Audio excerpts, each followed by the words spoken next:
Hey creative friends, welcome to my channel, and here I am getting started doing my Patriotic party kit that I told you yesterday when I did the unboxing of these, that this is the first one I'm going to start with because it's actually two.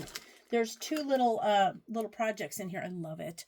But I wanted to show you. So what I've done so far is I took the little fabric pieces, I had the cloth on my ironing board, and I took the little fabric pieces and you peel the back off. It's like a sticker, and you put it down and then you iron it down. And there you have it. It's on there and it's ready for me to do punching around it. So I'm going to do the cupcake next, but the first one I'm going to start with is the pinwheel. So I've got the pinwheel done, but I wanted to show you, because this is a super simple one. If I wanted to maybe straighten this up in my hoop more, I could kind of pull it from this side if I wanted, and then pull it over this way to kind of straighten it out in there if I felt like it was a little bit off center or something. See there? Easy. And a tip is, when I put this hoop over the other one, it can be a little bit tricky. Feel like you need an extra hand, but it's fine. I put the top on, well, I'll lay the oval hoop down where I know the top and the bottom are even. There we go. And then I will put the top with the little ring in the hoop, and then stretch my hand across here to reach the bottom, and then I will hold those two like that while I fit the other one around like that. So you just don't want it, like if you go around here, it'll kind of pop out. But if you put the top in and then kind of hold the bottom in, or hold it as far apart as you can, and then tuck the sides around, it'll fit in there real nice.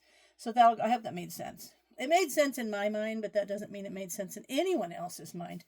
Okay, so now on the directions, after you've got that all done, the thing that's so cool is on every single instruction, there's a QR code. If you scan that QR code, you will go to an entire set of videos that will do step by step what all of these things mean and how to do them. It's so good. It's like having 24 hours a day. You could be doing this at 2 o'clock in the morning and you got your instructor right there. It's pretty awesome. But so far I've gotten to the point where I have appliqued the pinwheel. So I just laid this down, put the sticker on there, peeled the back off the sticker and placed it where it goes, and then gave it the iron, and now it's on there. And now it says the flat single line. This is the thing.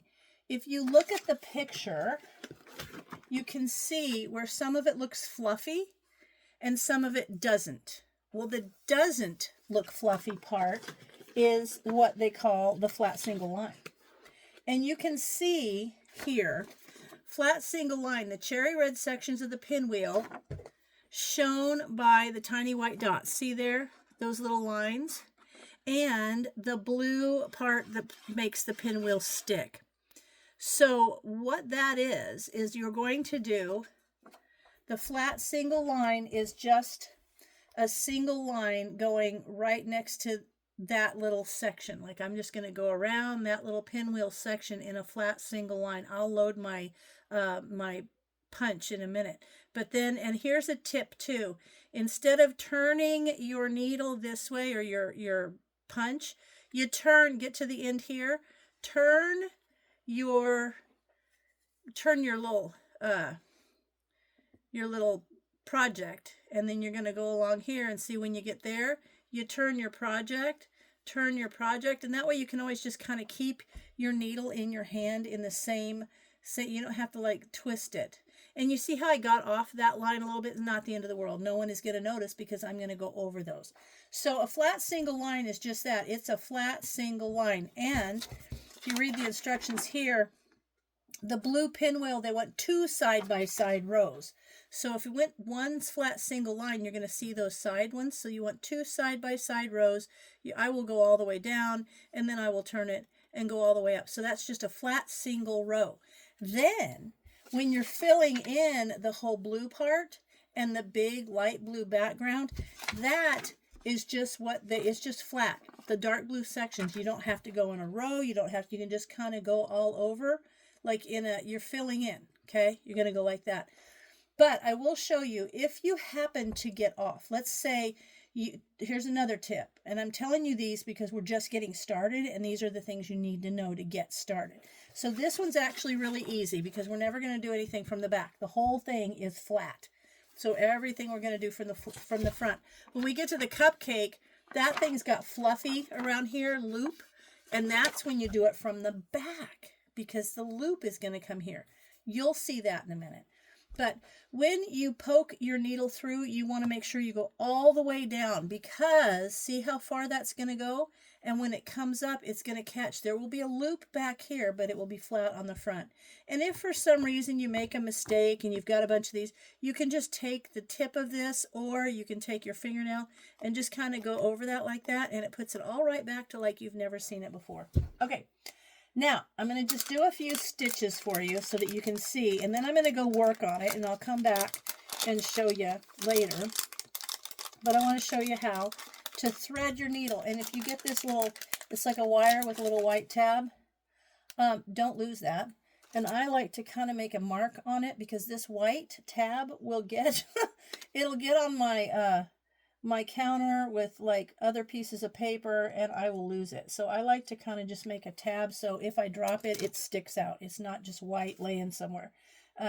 So that, you see the hole in there? Let me see, can you see the hole? I'm trying to get you, there you are. See that hole? Okay, what's going to happen? Your thread, your yarn is going to come through the back, down the channel and out. But it needs to come out this side. So you're going to put this in the out, not the spoon side. This is like a spoon in the back and feed it down through the handle so it comes out the end. Okay, see that? Whoop, whoop, and it's out this hole. Okay, now I'm just going to take the yarn, kind of spread those apart, put the yarn in there. Oops. You don't need any craft ability, but you need coordination. Okay, now I'm going to pull that through and see how it's going to come right through and out the back of that needle. It looks like a needle. It looks like one of those blood-drawn needles. So don't lay this on your knee and do it with your thigh right there. You will notice. It will not feel good. Now see, you want to put that away. Keep this always. And every single kit comes with a new needle and a new wire, and you want to keep those with your supplies because Kimberbell also sells the blank fabric and stuff, so you could create your own designs, and this way you have your own, you have the needle and the threader, and you can get your own designs and yarns and stuff. That's kind of cool. But don't forget, there's a link down here because there's the buy a kit, get a free kit still going on. That's going to be a while. So now I'm going to start going around.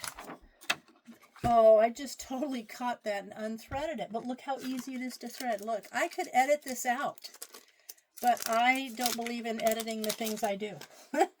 Because I probably do the same things that you would do. So, let's rethread. Look how quick it is to rethread your needle. And that is a tip too. I'm glad that actually happened. Because if you are needle punching along and your punches aren't staying in the fabric, check and see what might be sitting or blocking your yarn from moving down the needle.